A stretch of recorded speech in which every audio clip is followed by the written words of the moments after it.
జరిగిస్తున్న పరిచర్య కొరకే వందనాలు. మరి నిన్నటి దినాన మీ దాస్తులంటి వారిని మా ప్రియులు అన్నగారు అక్మల్ రెడ్డి గారిని తీసుకుని వచ్చారు. ఎంతో ఈ చివరి దినాలు, దుర్దినాలు, విశ్వాస యాత్రలో ఏ రీతిగా మేము ముందుకు సాగాలో, ఆత్మీయమైన యాత్రలో ఎలాంటి మెలకువలు కలిగి ఉండాలో మీరు మాట్లాడుతూ వచ్చారు. రెండవ దినం ఉదయకాలం సెక్షన్లో కూడా మీ దాసుని మరుగు చేసుకుంటూ వచ్చారు. ఆయన మీతో చెప్పినది చేయుడి. ఆ రీతిగా మా పితరుడు నోవాహు జీవితాన్ని మా ముందుకు తీసుకుని వచ్చారు. అయ్యాటి దైవికమైన అనుభవం మాకు అనుగ్రహించమని ప్రార్థన చేస్తున్నాం.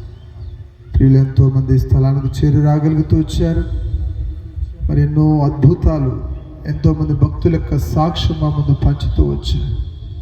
దేవా, అట్టి రీతిగా మమ్మల్ని సమకూర్చండి. మీరు చెప్పింది చేయుట కొరకై మమ్మల్ని సిద్ధపరచండి. నీ చిత్తము నెరవేర్చేవారుగా మమ్మల్ని సిద్ధపరచండి. నిత్యము ప్రార్థించేవారుగా మమ్మల్ని సిద్ధపరచండి. ప్రతి దాని విషయమై కృతజ్ఞతాస్తుతులు చెల్లించడం కొరకై